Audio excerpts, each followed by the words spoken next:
A petition calling for David Cameron not to lift the ban on fox hunting has gathered nearly 300,000 signatures in just over a week. It's certainly a large number, but just how reflective is it of the overall population? I headed into Walsall town centre to gather some fox pops. I don't know, it's cruel the way the hounds get the dog, the fox and that. How can I put it? In some cases they do need culling, but humanely. I disagree, I think it's cruel. I disagree with fox hunting because it's to do with animals and I care a lot about animals' well-being. I agree with the fox hunting. Fox hunting is useful because they are pests and they're encroaching into towns now. I can hear them from my house at night and I live right in the centre of town, so I think it's a good thing to help the countryside. I disagree because I think it's very cruel. I disagree, 100%. I think it's cruel and barbaric. It's important to remember, however, that opinions can differ massively depending on whether you're in a town or in the countryside. One person who lives in the countryside is Diana Pritchard Jack. Her father took her on a hunt when she was 6 years old, and she's been doing it ever since. I met up with Diana to find out more about fox hunting and started by asking her what it was that she enjoyed about the sport. Well, it's wonderful being out in the countryside. Obviously, it's wonderful being on a horse, and the horses do love the whole thing as well. It's really splendid to watch a pack of hounds work. It goes back somewhere into the Middle Ages. I don't know where, it's all visceral. There's something exciting about watching a pack of hounds doing the job that it was bred for and that nature intended. And with the whole thing, you have to look after your pony. You have to look after. It teaches you a huge amount of responsibility. You don't go mad. You've got to do your pony first. Everything revolves around looking after your pony before you look after yourself. So I think through the sort of troublesome teenage years when it's very easy to become self-obsessed, teenagers lucky enough to have horses and have a reason for having horses, have an excitement about it, and whether it's competitive riding or lots of different sorts of competitive riding or hunting, it gives them a reason to care for other things than themselves. And they get up early in the morning in order to look after their horse, and they go to bed late after they finish looking after their horse. I think it's a very healthy way to grow up. I was very fortunate to do that. You come across to me as an animal lover, dogs, horses. Oh yeah. Why not foxes? Oh, who said I didn't love foxes? I do love foxes. I like my chickens too, and I don't like what the foxes do to my chickens. The thing is that let's face it, there are lots and lots of foxes in England, and they have no natural predator other than the motor car now. There are no wolves left to kill them. They're at the top of their predatory chain, and there are too many of them. And hunting is one way of keeping the numbers under control, and I think it's the only way that is completely it's Darwinian in principle, in that the fittest, strongest fox always gets away, and the old and the weak and the sick get taken care of quickly, efficiently. If we look at fox hunting then from a pest control point of view, are there not more humane ways to deal with the problem? I don't think I certainly don't know of one. I don't think all the research has shown that fox hunting is any more cruel than any other.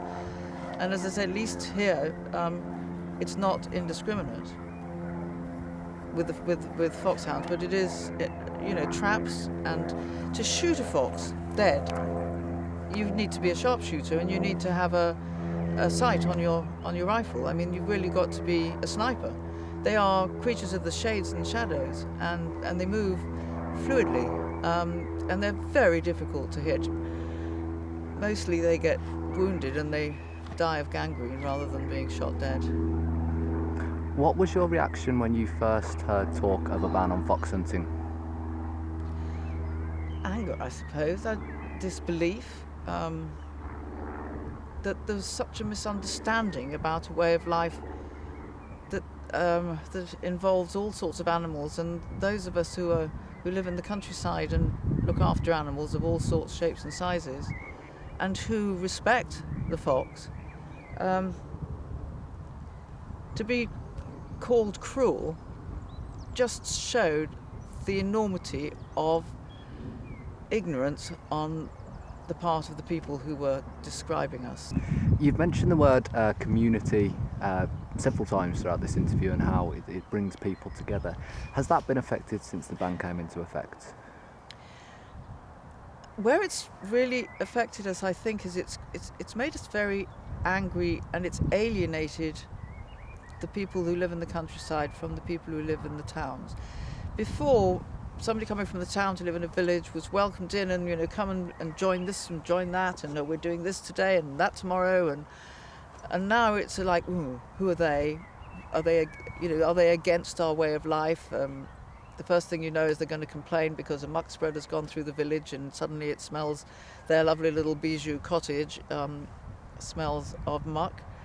It doesn't last very long, but it's just, they come in like a bit like foreigners, or aliens, sorry, not foreigners. Foreigners, I think, would be more willing to adapt to another country's way of life, but we're meant to be in the same country. So it's probably made us tighter together, but it's not as open and welcoming as it used to be. Do you hold out any hope that the ban might be overturned?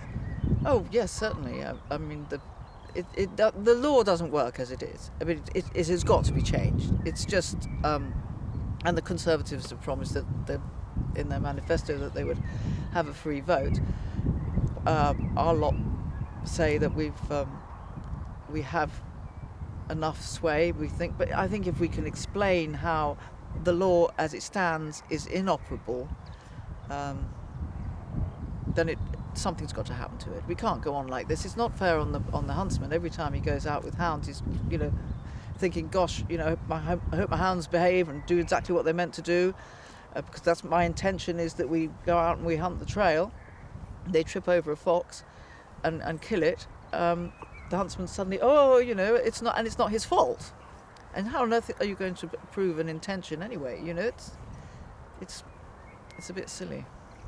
You mentioned earlier that you felt that fox hunting enthusiasts have been misunderstood by those who are against fox hunting. Do you see their side, though? Well, I hear their arguments, but they're all not right. We can tear them all to shreds if they'd only come and learn more about learn more about our ideas, not our ideas, our way of life. Then there's no question that their arguments get blown out of the water. It is really just this dreadful lack of understanding of the realities of what we do, or what we used to do. Tom Bowen for the Midland in Warwickshire.